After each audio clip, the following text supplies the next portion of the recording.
Saat Wang Lin kesakitan terendam dalam air, matanya tiba-tiba menjadi cerah.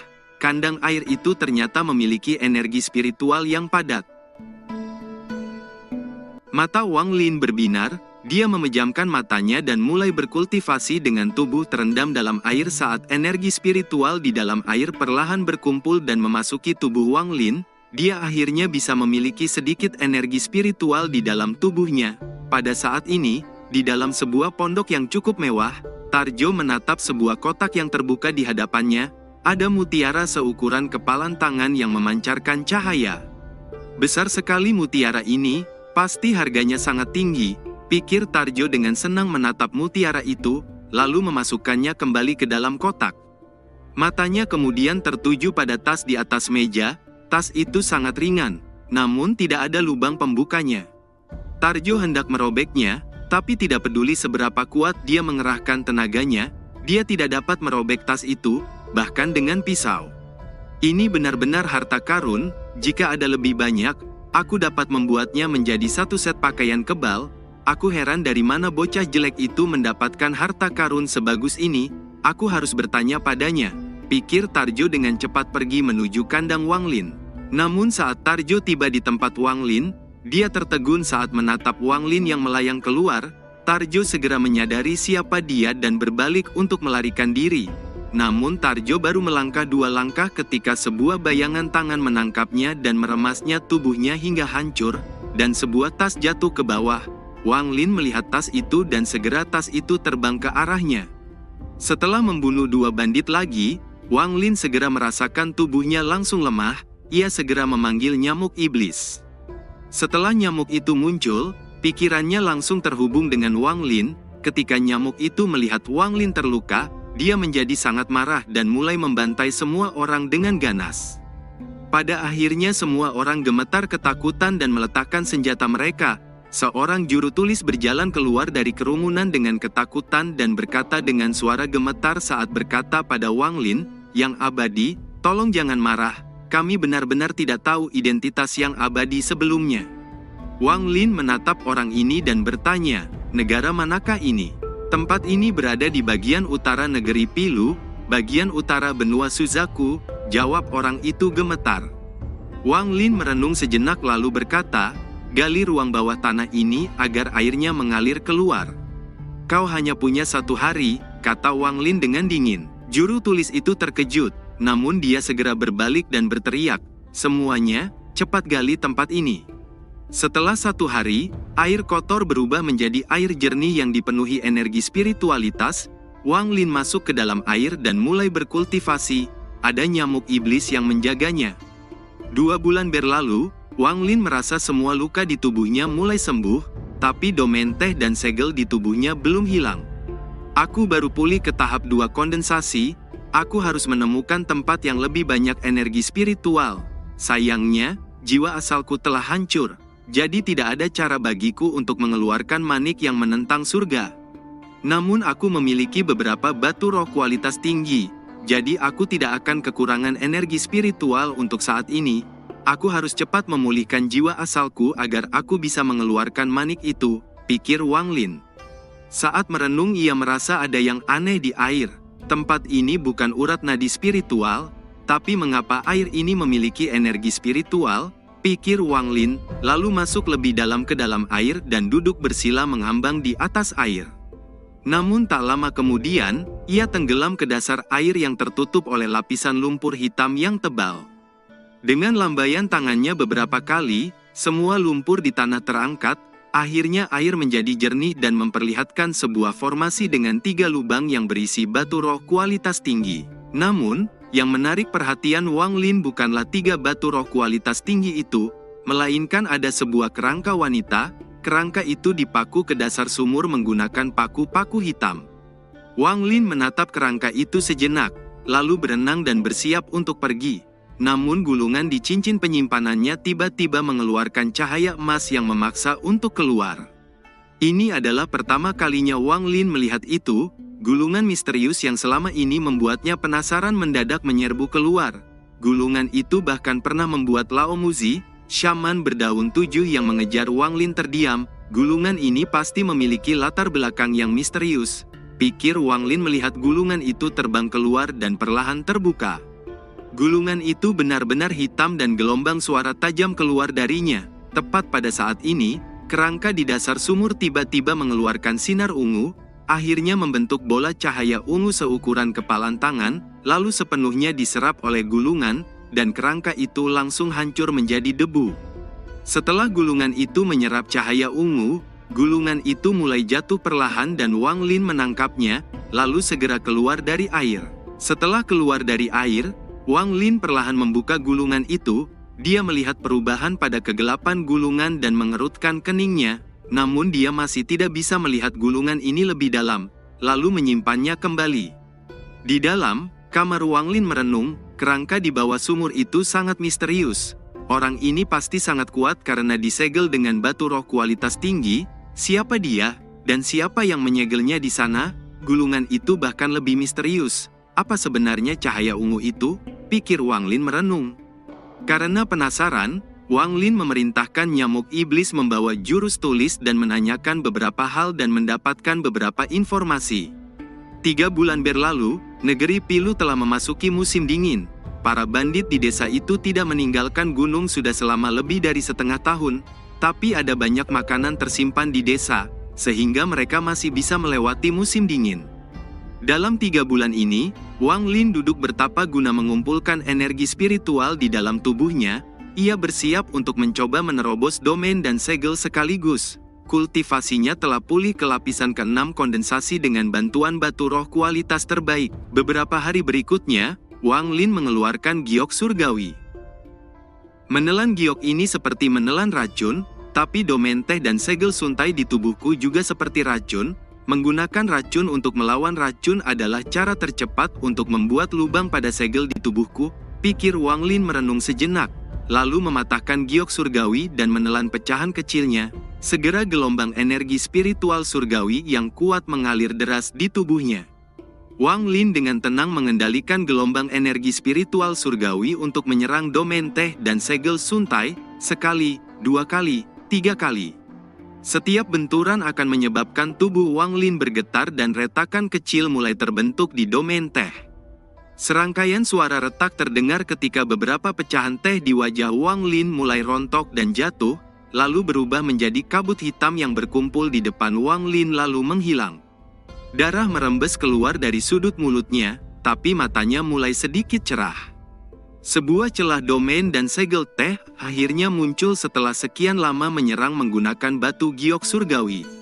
Saat celah ini muncul, sejumlah besar energi spiritual dari luar memasuki tubuh Wang Lin. Di saat yang sama, pecahan jiwa asalnya mulai muncul dan mengembun, meskipun belum pulih, tapi tidak lagi menghilang. 3 hari kemudian, bekas teh di wajahnya perlahan memudar dan segel juga mulai mengendur. Kultivasinya telah pulih ke tahap awal pembentukan pondasi.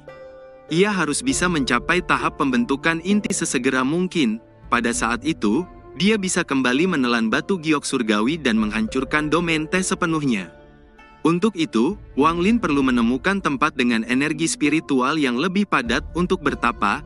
Dia harus bisa memulihkan kultivasinya dalam 9 tahun, apapun yang terjadi. Wang Lin memilih Sekte Pemurnian Jiwa. Sekte itu hanya memiliki beberapa ratus murid inti, tapi memiliki ribuan murid luar, jadi sangat mudah untuk menjadi murid luar. Asalkan seseorang membayar cukup batu roh, mereka bisa memperoleh status murid luar untuk jangka waktu tertentu. Ada beberapa gunung besar di sekitar Sekte Pemurnian Jiwa, dengan energi spiritual yang beberapa kali lebih padat. Disinilah para murid luar tinggal. Saat Wang Lin akan memasuki Sekte Pemurnian Jiwa, seorang pria tua melintas dan melihat Wang Lin. Dia terkejut ketika melihat bekas luka di wajah Wang Lin dan berteriak, "Kamu murid sekte mana?"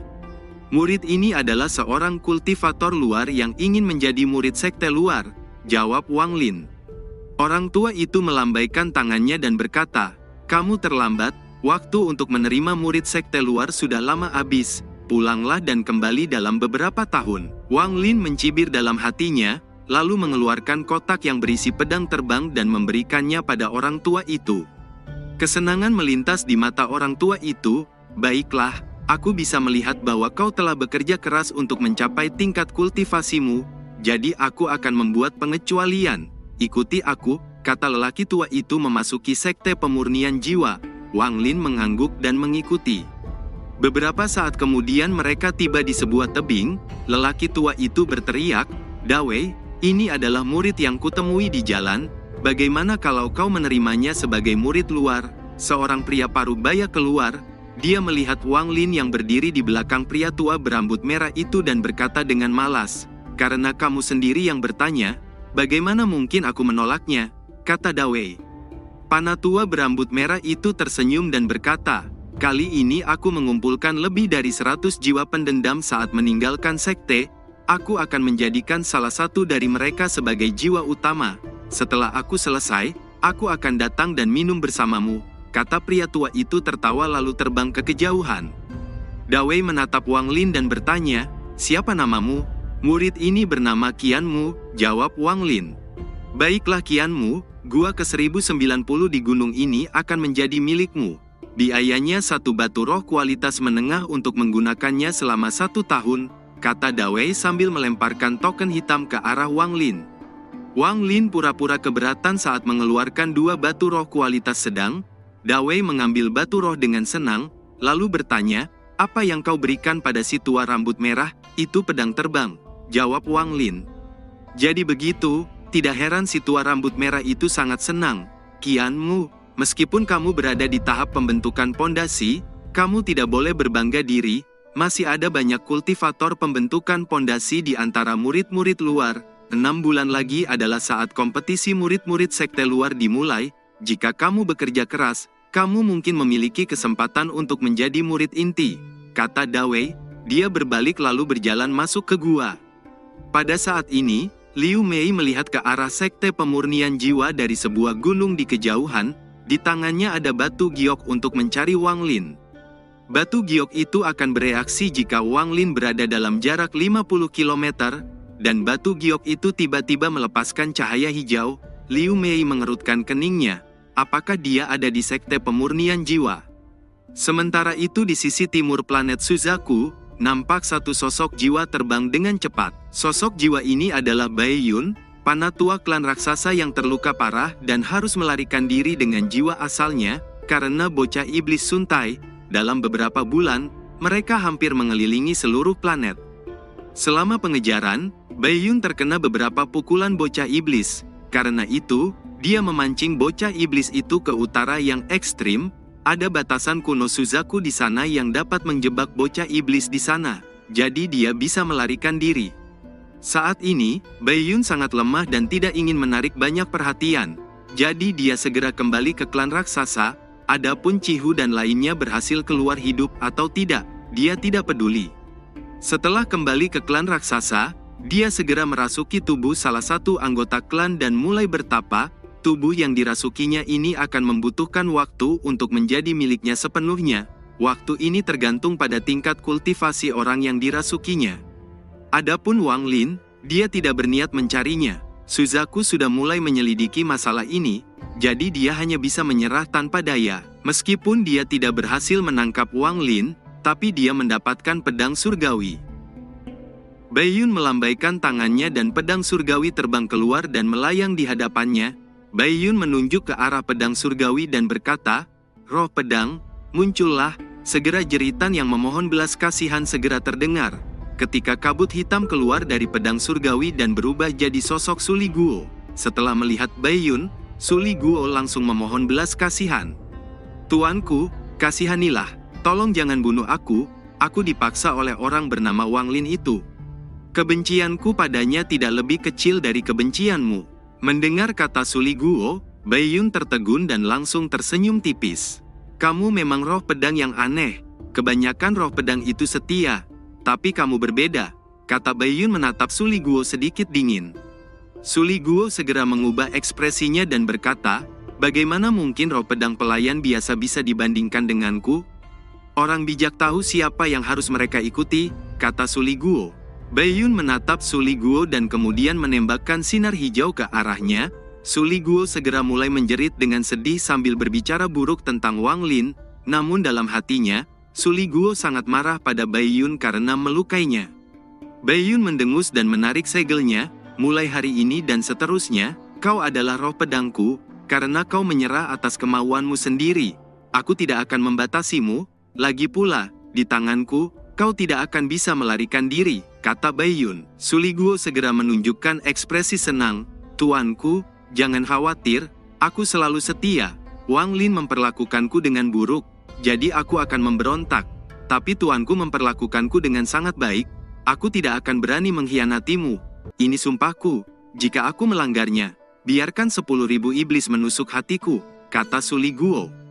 Melihat itu, Bai Yun menjadi lebih tenang. Suli Guo menghela napas lega, dia diam-diam berpikir, aku memang iblis yang lihai, aku tidak tahu kapan iblis itu akan datang menyelamatkanku. Aku harus berpura-pura, dan kemudian membalas dendam pada orang tua bajingan ini di masa depan. Iblis itu telah baik padaku, jadi bagaimana mungkin aku mengkhianatinya? Bai Yun tampak senang, roh pedang ini tidak sederhana, ia telah memperoleh cukup kecerdasan untuk memohon belas kasihan dan menyenangkan orang lain, karena itu, ia tidak ingin melepaskannya. Bai Yun merenung sejenak lalu memasukkan kembali Suli Guo ke dalam pedang dan mengamati pedang.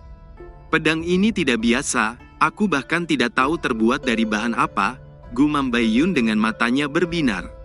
Sementara itu di satu gunung, Wang Lin menemukan gua dan terbang ke dalam, ada energi spiritual yang padat di dalam gua, dengan cepat dia duduk bersila di atas batu dan mengeluarkan 3 batu roh kualitas tinggi, akibatnya, energi spiritual langsung menjadi lebih padat dan ia mulai berkultivasi. Waktu berlalu, Wang Lin membuka matanya, dia telah menyerap energi spiritual seperti orang gila, dari 3 batu roh kualitas tinggi, 2 telah berubah menjadi debu, dan berhasil mencapai puncak tahap tengah pembentukan pondasi. Pada saat ini, Wang Lin melihat sosok gadis cantik perlahan terbang menuju sekte pemurnian jiwa, orang ini tampak familiar, pikir Wang Lin melihat gadis itu melayang ke bagian dalam sekte pemurnian jiwa. Wang Lin terbang dan melayang turun dari gunung. Ketika Wang Lin mendarat, Dawei melihat Wang Lin dan tercengang, kamu sudah mencapai tahap tengah pondasi. Tempat ini memiliki banyak energi spiritual, aku beruntung dan berhasil menembus tahap tengah fondasi, jawab Wang Lin. Dawei masih sedikit heran dan bertanya, mengapa kamu datang ke sini? Murid ingin pindah ke gua dengan energi spiritual yang lebih besar. Dawei mengerutkan keningnya, kamu tidak boleh terlalu serakah, jangan terlalu memaksa, atau kamu tidak akan pernah mencapai tahap pembentukan inti, kata Dawei. Murid mengerti, tapi saya harap senior bisa setuju, kata Wang Lin. Dawei menatap Wang Lin dan berkata, karena kau bersikeras, aku tidak akan mencoba menghentikanmu, tapi untuk pindah gua, kau harus bayar 1 batu roh kualitas menengah. Wang Lin sedikit mengangguk lalu menyerahkan 1 batu roh kualitas menengah. Dawei mengambil batu roh itu dengan senang, lalu memberikan token dengan nomor lain dan pergi. Wang Lin menemukan gua baru sesuai token, energi spiritualnya beberapa kali lebih padat, sama seperti sebelumnya, ia mengeluarkan 3 batu roh kualitas tinggi sebelum mulai berkultivasi. Waktu berlalu, seluruh tubuh Wang Lin ditutupi lapisan es energi spiritual, saat ini seluruh lantai gua ditutupi oleh embun beku, namun, bekas teh di wajahnya masih mencolok. Energi spiritual perlahan terkumpul di dalam tubuhnya, dalam 2 bulan ini, tubuh Wang Lin tidak bergerak sedikit pun, dia menggunakan seluruh waktu ini untuk terus memulihkan kultivasinya. Namun dalam 2 bulan ini, ia hanya mampu mencapai tahap akhir pondasi, 3 batu roh kualitas tinggi semuanya telah berubah menjadi debu. Tatapan Wang Lin tertuju pada formasi di dalam ruangan, telapak tangannya menyentuh tanah dan formasi itu hancur, memperlihatkan formasi lain di bawahnya. Tidak ada cukup energi spiritual di sini, jika aku menarik energi spiritual langsung dari mata vena roh semu ini, itu akan memberiku cukup energi spiritual untuk mencapai tahap pembentukan inti, pikir Wang Lin dengan mata berbinar saat dia menatap formasi itu dan mulai mempelajarinya. Formasi hanyalah semacam batasan, dan Wang Lin sangat akrab dengan batasan. Setelah mempelajarinya sebentar, ia memperoleh sedikit pemahaman. Tangannya membentuk segel dan energi spiritual di tubuhnya mulai bergerak. Tangannya menciptakan bayangan demi bayangan, pada saat yang hampir bersamaan bayangan sisa muncul, dan bayangan lain akan mulai terbentuk. Itu adalah pembatasan ilusi ciptaan Wang Lin sendiri. Tangan Wang Lin bergerak semakin cepat hingga semua bayangan itu menyatu menjadi satu dan Wang Lin menunjuk ke arah formasi itu, lalu penghalang ilusi itu tiba-tiba menghantam formasi hingga formasi langsung berguncang dan kemudian sebuah kekuatan dahsyat keluar darinya dan menyebar memperlihatkan batu roh seukuran kepalan tangan. Warna batu roh ini merah dan tampak seperti ada awan yang mengambang di dalamnya. Wang Lin langsung mengenalinya. Batu itu adalah batu kristal kun. Batu itu memiliki kemampuan untuk menyerap energi spiritual sekitar dan menyimpannya. Tangan kanan Wang Lin menekan batu merah itu dan mulai berkultivasi. Segera banyak energi spiritual melonjak keluar dari batu kun kristal dan menyerbu masuk ke tubuh Wang Lin. Wang Lin segera merasakan pori-porinya terbuka dan kabut hitam keluar darinya. Bekas teh di wajahnya memudar, meski belum hancur sepenuhnya, bekasnya sudah memudar. Wang Lin merasa sangat senang. Ia tidak menyangka dengan menyerap langsung dari mata urat spiritual akan memiliki efek seperti itu. Untuk itu ia perlu menemukan mata urat spiritual yang lebih kuat lagi untuk mendapatkan efek yang lebih kuat. Cerita pun selesai, nantikan spoiler selanjutnya guys. Buat yang belum subrek, dibantu subrek yok guys, biar jalan terus spoilernya. Buat yang udah subrek mudahan dilancarkan rezekinya. See you and ciao.